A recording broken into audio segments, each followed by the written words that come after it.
Actress Sharlene Chopra says she has shared all the information with the proper authorities and wants justice for every victim of his pornographic racket.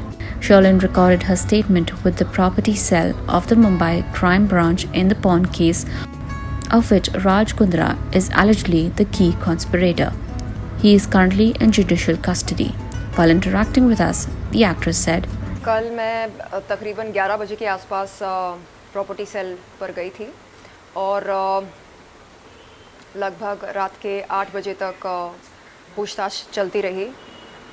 जांच अधिकारियों ने कई सारे सवाल पूछे। शुरुआत हुई आर्म्स प्राइम से। आर्म्स प्राइम के साथ मेरा एग्रीमेंट बना था 26 मार्च 2019 के दिन, और उससे पहले मैं 22 मार्च 2019 के दिन राज कुंद्रा से मिली थी होटल JW मैरियट पर।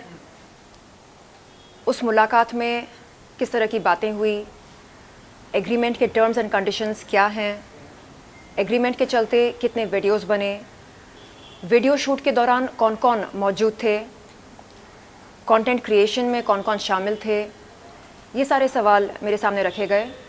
और राज कुंद्रा की अन्य कंपनियों के बारे में मुझसे पूछा गया, जैसे हॉट शॉट्स, बॉली फेम वगैरह वगैरह, और राज कुंद्रा के साथ क्या संबंध हैं ये भी पूछा गया। एंड मैंने वो सभी जानकारी जांच अधिकारियों के सामने रखी जो मेरे पास थी राज कुंद्रा के बारे में और उनकी कंपनियों के बारे में। एंड वहाँ से निकलने से पहले मैंने सभी जांच अधिकारियों से ये कहा कि यदि वो फ्यूचर में कभी मुझसे फिर से संपर्क करना चाहेंगे तो बेशक कर सकते हैं, और किसी भी सवाल के लिए वो मुझे फिर से बुला सकते हैं। मैं चाहती हूँ कि जो सभी विक्टिम्स हैं इस पोर्नोग्राफी रैकेट में, उनको इंसाफ मिले। मैंने अभी तक मेरी कोई मुलाकात नहीं हुई किसी विक्टिम से। मैं जानना चाहूँगी कि उनसे क्या कहा गया था, उन्हें कैसे गुमराह किया गया था, और मैं चाहती हूँ कि सभी विक्टिम्स, सभी पीड़िताएं आगे आएं और अपना बयान दें, क्योंकि जब तक वो बोलेंगी नहीं तब तक पता कैसे चलेगा कि मोडस ऑपरेंडी क्या था। जी, तो विक्टिम्स तो धीरे धीरे सामने आ रहे हैं। राज कुंद्रा के बारे में आप कुछ कहना चाहेंगी? जो कुछ जानकारी थी मेरे पास राज कुंद्रा के बारे में, वो सब मैंने प्रॉपर्टी सेल के जांच अधिकारियों से बताया, और कुछ बहुत ज़्यादा पर्सनल बातें भी हुई थी। कल अप्रैल 2021 में मैंने जुहू पुलिस चौकी पर एक शिकायत की थी राज कुंद्रा के ख़िलाफ़। उस शिकायत के बारे में कई सारे सवाल पूछे गए।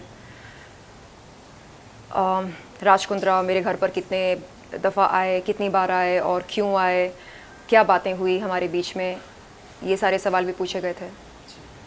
चलिए, तो फाइनली कुछ कहना चाहेंगे अपने फैंस को? जैसे कि हम देख रहे हैं कि धीरे धीरे जो विक्टिम्स है वो भी सामने आ रहे हैं, तो अपने फैंस के लिए कुछ कहना चाहेंगे और लड़कियों के लिए कुछ कहना चाहेंगी जो इन चीज़ों का शिकार हुई? जी, देखिए, जब पोर्नोग्राफी के बारे में मैं कुछ कहती हूँ तो लोग बोलते हैं ये देखो 900 चूहे खाकर बिल्ली चली हज को। हाँ, 2012 में मैंने प्लेबॉय के लिए शूट किया। हाँ, मुझे बोल्ड कंटेंट शूट करने से कोई परहेज़ नहीं हुआ करता था, लेकिन जब हम कानून के दायरे से बाहर निकलते हैं, जब कानून का उल्लंघन करना शुरू करते हैं, तब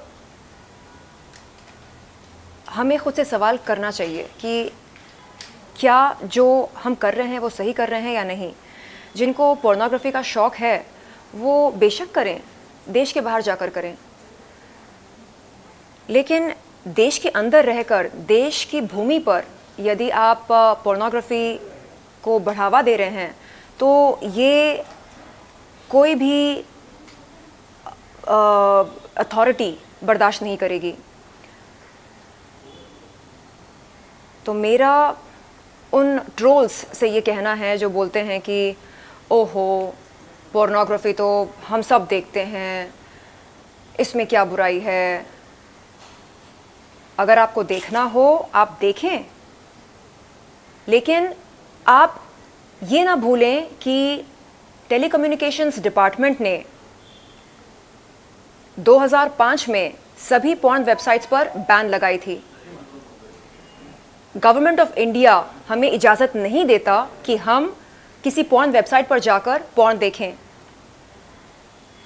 तो जब देश का ये कानून है, हम देश में रहकर क्यों इसका उल्लंघन कर रहे हैं, और वो भी इतने बड़े स्तर पर क्यों? तो मुझे लगता है कि उन सभी लड़कियों को जिन्हें गुमराह किया गया, उन्हें शायद बिल्कुल नहीं पता होगा कि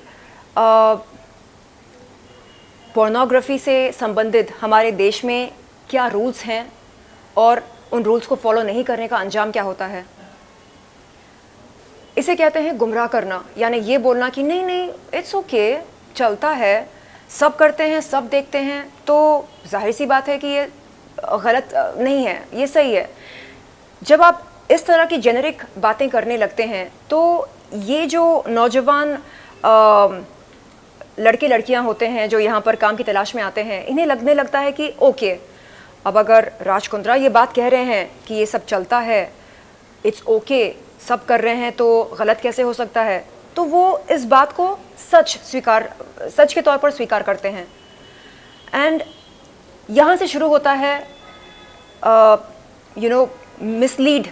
मिसलीडिंग का ये जो सिलसिला है।